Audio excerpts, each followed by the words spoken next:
Iran पर लगभग 4 दशकों तक सिर्फ एक नाम का साया रहा, अली खामेनेई। तो चलिए आज उनके शासन और उनकी छोड़ी हुई विरासत की एक एक परत को खोलकर देखते हैं। 28 फरवरी 2026 ये वो तारीख है जो इतिहास में ईरान के लिए एक युग के अंत के तौर पर दर्ज हो गई। पूरे 36 साल। जरा सोचकर देखिए, 36 साल। इसका मतलब है कि एक पूरी की पूरी पीढ़ी वो उनके शासन में ही पैदा हुई और बड़ी भी हुई। इतनी लंबी हुकूमत का असर सिर्फ ईरान पर ही नहीं बल्कि पूरे के पूरे मिडिल ईस्ट पर पड़ा। तो सवाल ये उठता है कि ये सब हुआ कैसे। ईरान के सरकारी चैनल से लेकर दुनिया भर के न्यूज़ नेटवर्क्स तक बस एक ही खबर चल रही थी। 86 साल की उम्र में ईरान के दूसरे सुप्रीम लीडर अली खामेनेई अब नहीं रहे। ये सिर्फ एक नेता की मौत नहीं थी, नहीं, ये उस दौर का अंत था जिसने ईरान का नक्शा और नब्ज दोनों ही बदल दिए थे। लेकिन देखिए, खामेनेई की कहानी को अगर सही से समझना है तो हमें थोड़ा पीछे जाना होगा, साल 1989 में। क्योंकि उस साल जब वो सुप्रीम लीडर बने थे ना, तो ये किसी चमत्कार से कम नहीं था। वो एक ऐसे उत्तराधिकारी थे जिसकी किसी ने दूर दूर तक उम्मीद नहीं की थी। तो उनका सफर शुरू होता है मशहद के एक मिड रैंकिंग मौलवी के तौर पर। धीरे धीरे वो आयतुल्ला खुमैनी के सबसे भरोसेमंद लोगों में से एक बन गए।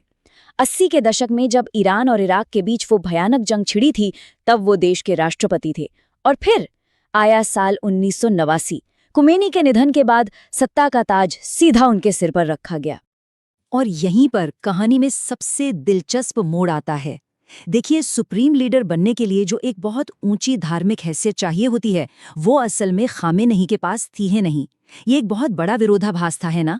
तो फिर सवाल ये है कि वो इस पद तक पहुंचे कैसे? जवाब है सियासत। जबरदस्त राजनीतिक दांवपेच और संविधान में किए गए बदलावों के जरिए। तो एक बार सुप्रीम लीडर की कुर्सी पर बैठने के बाद खामेनेई का सिर्फ एक ही मकसद था, सारी की सारी ताकत अपने हाथों में समेटना। तो चलिए अब ये देखते हैं कि उन्होंने सत्ता का ये पूरा का पूरा ढांचा खड़ा कैसे किया। उन्होंने अपनी सत्ता की इमारत कुछ बेहद मजबूत पिलर्स पर खड़ी की। सबसे पहले खुद सुप्रीम लीडर का ऑफिस, फिर इस्लामिक रेवोल्यूशनरी गार्ड कॉर्प्स यानी IRGC, जो एक तरह से उनकी अपनी पर्सनल आर्मी की तरह थी, और तीसरा देश की अर्थव्यवस्था पर कब्जा जमाए बैठे सरकारी संगठन। इन तीनों को ताकतवर बनाकर उन्होंने लोकतंत्र की आवाज यानी चुनी हुई सरकारों और सुधार की मांग करने वालों को बिल्कुल किनारे लगा दिया। और नतीजा, एक ऐसा सिस्टम जो सिर्फ और सिर्फ खामेनेई के इशारों पर चलता था। तो अब तस्वीर बिल्कुल साफ है। खामेनेई का शासन एक ही सिक्के के दो पहलू जैसा था। एक तरफ देश के अंदर अपनी पकड़ को फौलाद की तरह मजबूत बनाना और दूसरी तरफ देश के बाहर ईरान का दबदबा कायम करना। लेकिन इस ताकत और दबदबे की एक बहुत भारी कीमत चुकानी पड़ी, और ये कीमत ईरान के आम लोगों ने अपनी आज़ादी और अपने सपनों से चुकाई। चलिए अब कहानी के इस पहलू पर भी नजर डालते हैं।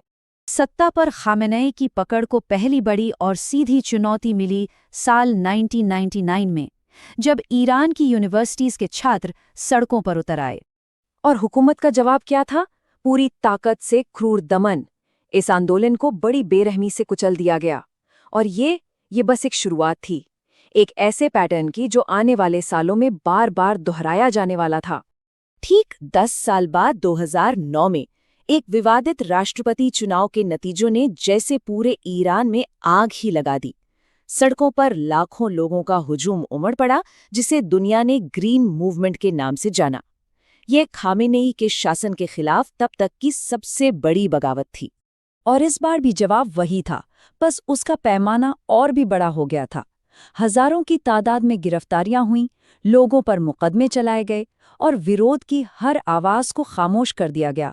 लेकिन ये दमन और विरोध का सिलसिला रुका नहीं। 2010 और 2020 के दशकों में ईरान की सड़कों पर बार बार लोग उतरे, और हर बार हुकूमत का जवाब और ज्यादा हिंसक होता गया। 2026 की शुरुआत आते आते तो ये विरोध प्रदर्शन और सरकारी दमन अपने सबसे खूनी दौर में पहुंच चुके थे। लोगों को काबू में रखने के लिए हुकूमत ने हर हथकंडा अपनाया। महिलाओं पर हिजाब का सख्त कानून थोपा गया। मीडिया और इंटरनेट की आवाज़ सेंसरशिप से घोंट दी गई। सरकार से असहमति जताने को ईश्वर के खिलाफ जंग जैसा संगीन जुर्म बना दिया गया। और हाँ, डर बनाए रखने के लिए गिरफ्तारियों और सरेआम फांसी का खूब इस्तेमाल किया गया। तो ये तो थी देश के अंदर की कहानी। अब सिक्के का दूसरा पहलू देखते हैं, खामेनेई की विदेश नीति। इसकी बुनियाद सिर्फ एक ही चीज पर टिकी थी, अमेरिका और इजराइल का कट्टर विरोध। और इसी पॉलिसी को नाम दिया गया एक्सिस ऑफ रेजिस्टेंस, यानी प्रतिरोध की धुरी।